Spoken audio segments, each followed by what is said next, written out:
যে হাত দুটির পরম স্নেহে 4 বছরের এক অবুঝ শিশুর মাথায় আশীর্বাদ রাখার কথা ছিল, সেই হাত দুটি বিষাক্ত থাবা বসালো তার নিষ্পাপ শৈশবে।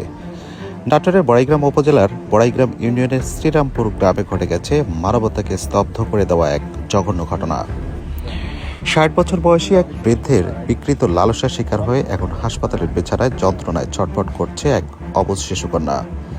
এই ন্যাক্কারজনক ঘটনায় পুরো এলাকায় বইছে তীব্র নিন্দা আর ক্ষোভের ঝড়।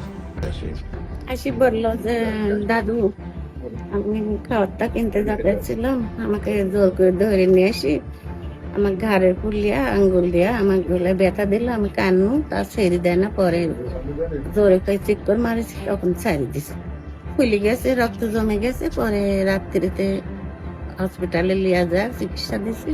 না না, চরিত্র খারাপ, বুড়ি মানুষ, মানে পশু প্রাণী, ও কোনো কিছুই বাদ যান ওর কাছে। আমার কাছে যেরকম ধরেন মনে হয় ওর আপন মেয়েও নিরাপদ না ওর কাছে।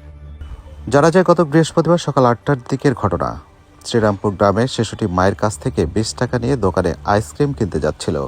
প্রতিমধ্যে বাড়ির পাশে ওই ছোট্ট শিশুটিকে একা পেয়ে বৃদ্ধ আইনাল হক তাকে কোলে তুলে নেয়। অবুঝ শিশুটি হয়তো ভেবেছিল দাদুতুল্য প্রতিবেশী তাকে আদর করে কোলে নিয়েছে, কিন্তু সে বুঝতেই পারেনি চেনা মুখের আড়ালে ওত পেতে আছে এক বিকৃত মানসিকতার হিংস্র পশু। আইনাল হক শিশুটিকে কোলে থাকা অবস্থায় তার যৌনাঙ্গের আঙ্গুল দিয়ে নির্মমভাবে ক্ষতবিক্ষত করে। পরবর্তীতে শিশুটির চিৎকারে সে তাকে ছেড়ে দিয়ে বাড়ির ভেতরে চলে যায়। বর্তমানে গুরুতর জখম অবস্থায় শিশুটি বড়াইগ্রাম উপজেলা স্বাস্থ্য কমপ্লেক্সে চিকিৎসাধীন রয়েছে। হাসপাতালের বিছানায় ব্যথায় কুঁকড়ে থাকা শিশুটির অবশ্য চোখ দুটি যেন সমাজকে প্রশ্ন করছে তার অপরাধ কি ছিল।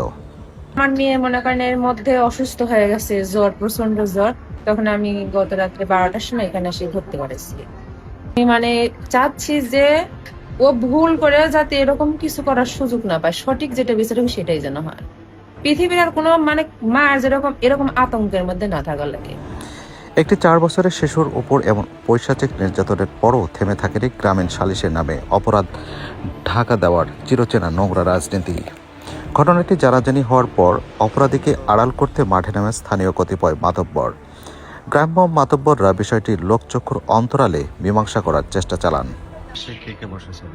শালি সে ধরেন আমাদের সমাজে যারা প্রধান ছিল তারা সবাই ছিল আপনার মোটামুটি। ইনামুল মামা ছিল, জহুরুল মামা ছিল, কামাল কাকা ছিল, শাহিন মোল্লা ছিল, তারপরে বাবু ভাই ছিল এখানে, ওইখানে লুৎপার সাহেব ছিল, খাদেম সাহেব ছিল।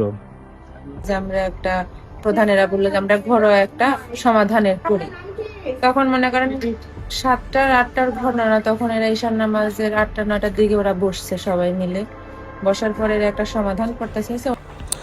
মাতব্বরদের অন্যায্য সালিশ প্রত্যাখ্যান করে বুক ভরা কষ্ট আর আইনের প্রতি আস্থা রেখে অবশেষে থানার দ্বারস্থ হয়েছে ভুক্তভোগী শিশুটির পরিবার। তারা বড়াইগ্রাম থানায় হাজির হয়ে অভিযুক্ত আইনাল হকের বিরুদ্ধে একটি মামলা দায়ের করেছেন। এদিকে মামলার খবর পেয়েই লোক লজ্জা আর আইনের হাত থেকে বাঁচতে নিজের বসত ঘরে তালা ঝুলিয়ে এলাকা ছেড়ে আত্মগোপনে চলে গেছে লম্পট আইনাল হক। এই ঘটনার পর থেকে শ্রীরামপুর গ্রামের পাতায় যেন ভারী হয়ে আছে সাধারণ মানুষের তীব্র ক্ষোভ আর ঘৃণায়। এলাকাবাসী ও সচেতন মহলের একটাই দাবি, পলাতক আইনাল হককে দ্রুত আইনের আওতায় এনে এমন দৃষ্টান্তমূলক ও কঠোরতম শাস্তি দেওয়া হোক, যা থেকে ভবিষ্যতে আর কোনো লম্পট কোনো অবুঝ শিশুর শৈশবকে যেন এভাবে ক্ষতবিক্ষত করার দুঃসাহস না পায়। গতকাল রাতে আমাদের কাছে একজন পেশেন্ট ভর্তি হয়েছে, রেপ ভিকটিম। আমরা পেশেন্টকে চিকিৎসাধীন রেখেছি, বর্তমানে তিনি আমাদের হসপিটালে ভর্তি আছে। এটাতে আমরা কঠিন আকারে তার শাস্তি হোক, আমরা এটাই চাই। কারণ সে বেজার তো কিছু বাঁচতে চায় না, ছোট বড় কাউকে কিছু বাঁচে না। এখন আমরা সবাই চাচ্ছি যে আর কঠিন আকারে শাস্তি হোক। কিন্তু ধরেন তার তো দৃষ্টান্তমূলক শাস্তি হওয়া উচিত। ওকে, মানসিক বিকৃত এই স্বভাবটা না না, চরিত্র খারাপ, বুড়ি মানুষ, মানে পশু প্রাণী, ও কোনো কিছুই বাদ যান ওর কাছে। আমার কাছে যেরকম ধরেন মনে হয় ওর আপন মেয়েও নিরাপদ না ওর কাছে। চরিত্র এত পরিমাণ খারাপ। কি বিচার হওয়া উচিত আপনার মনে করেন? দৃষ্টান্তমূলক শাস্তি হওয়া উচিত সরকারের কাছে, বুঝতে পারছেন? কঠিন তার বিচার হওয়া উচিত। এটা দেখা সমাজ, পরিবেশ, মানে পরিবার আরো 10 জন লোক শিক্ষা নিতে পারে।